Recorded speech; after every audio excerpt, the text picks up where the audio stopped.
Radio Espace, Espace TV, les grandes gueules, la prolongation. La prolongation pour votre plaisir. Merci à vous qui nous rejoignez sur Radio Espace Guinée, mesdames et messieurs. Les grandes gueules, encore une heure à passer ensemble. Dans cette heure, nous allons parler évidemment médias. L'État a accordé donc plus de 3 milliards de subventions aux médias. Chaque association travaille actuellement sur la clé de répartition. Rien ne semble bien se dérouler au sein en tout cas de l'association guinéenne de la presse indépendante. Les responsables de l'AGPI auraient décidé en effet d'exclure les magazines. Pourquoi une telle décision? Nous posons cette question ce matin.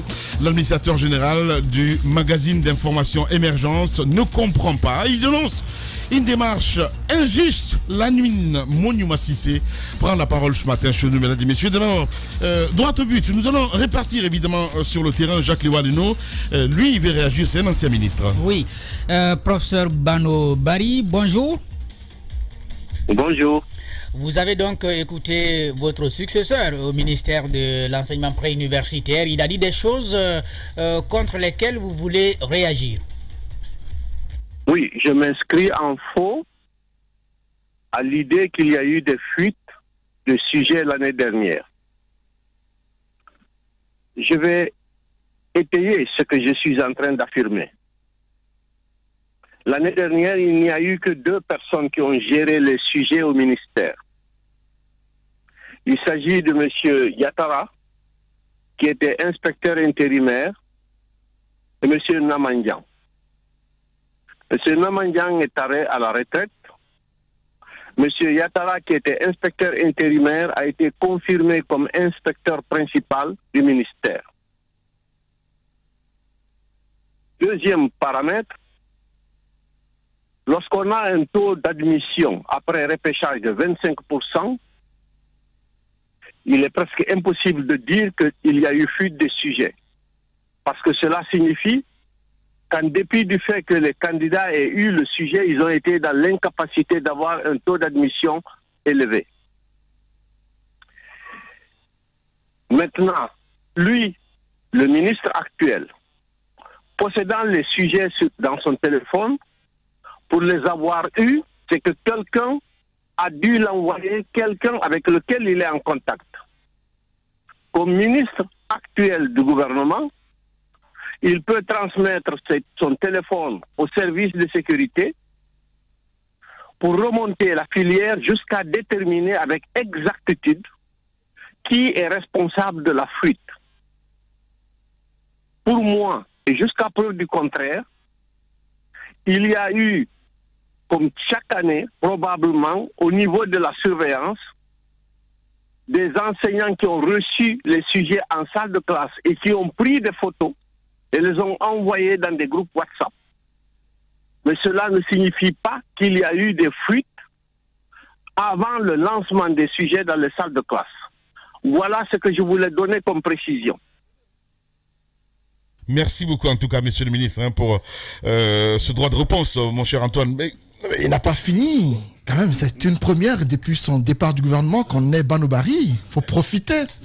Alors, monsieur le ministre, il y a votre successeur, Jacques l'a rappelé tantôt, qui annonce des mesures nouvelles pour les examens nationaux. Dites-nous comment est-ce que vous appréciez les nouvelles réformes en cours, parce qu'on apprend que c'est des réformes que vous aviez déjà envisagées, mais qui sont appliquées aujourd'hui. Est-ce que c'est le cas? Certaines des réformes, oui.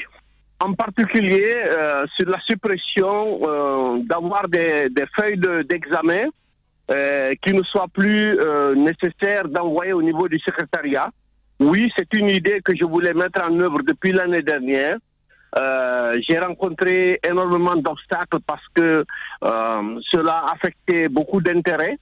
Je vois que la disposition a été prise et j'espère que ça va permettre en réalité de réduire certains des dysfonctionnements que j'avais déjà constatés dans le système. Maintenant, je n'avais jamais prévu, moi, de faire jurer les gens. C'est fait. J'espère que ça va donner le résultat escompté. Voilà. Encore une fois de plus, l'essentiel, quelles que soient les réformes qui sont posées, je pense que chaque ministre qui arrive à son poste souhaite faire le mieux possible. S'il considère que jurer est une bonne chose, espérons que ça va donner de bons résultats. Bien. Espérons aussi vous avoir demain dans cette émission, parce que les auditeurs demandent à ce que vous soyez là demain, monsieur le ministre, parce que l'émission est programmée. Comme vous avez demandé un droit de réponse, on s'est permis de vous mettre à l'antenne. Demain, on vous invite dans ce studio pour en débattre, parce que l'éducation, évidemment, c'est le socle, vous le savez très bien. Demain, si vous êtes d'accord, on vous invite dans notre émission. Ok, il n'y a pas de problème. En studio, c'est comme ça on l'aime, Banon. Merci, les grandes gueules continuent sur Espace. Les journalistes accoucheurs de vérités diverses, pertinents et rusés, sans langue de bois, cultivés, nécessaires pour des journalistes. Les grandes gueules, des personnalités acquises par le travail, ce qui leur donne poids et légitimité à interviewer tout le monde. L'épopée des grandes gueules ou le socle de la liberté d'expression en Guinée depuis plus de 10 ans. Oui, sur Radio Espace également aussi, sur Espace TV. Le temps pour le réalisateur de joindre Ousmane Gawal Diallo, porte-parole du gouvernement, qui va intervenir aussi dans un instant. Merci à Amadou Sow qui réalise cette émission, à la régie, à Mafata Sano évidemment. Merci à vous tous. Nous allons repartir sur le terrain dans un instant. Mon cher Jacques, on a écouté le ministre qui sera là demain ici. Voilà. Oui, ce serait important puisque c'est vrai que sur certaines déclarations du ministre Guillaume, il n'est pas d'accord, notamment avec la fuite des sujets. C'était ma remarque aussi, parce que c'est vrai que c'est au lancement des épreuves qu'on avait souvent les sujets dans les groupes WhatsApp, mais jamais la veille des épreuves. Ça, c'était quand même une réalité. Maintenant, il a laissé quand même sa touche du côté de ce ministère, oui. Quoi qu'on dise. Je crois qu'il avait la volonté. Ouais. Pourquoi la question des syndicalistes revient bien souvent, parce qu'à chaque fois qu'un groupe se sent exclu, et il se range d'un côté, il promet de saboter. Et l'année dernière, on avait soupçonné que ceux qui sabotaient, n'est-ce pas, les examens étaient de ces syndicats qui se disaient exclus du processus. Je crois que la même chose risque d'arriver au ministre Guillaume, puisqu'il y a des syndicalistes qui n'ont pas été associés, quoique ce n'est pas une obligation, ce n'est vraiment pas une obligation pour le ministère d'associer un syndicaliste à l'organisation des examens. Mais c'est vrai que lorsqu'on prend un groupe, il y a d'autres qui se sentent exclus et puis ils viennent saboter, et ça, ce n'est pas normal.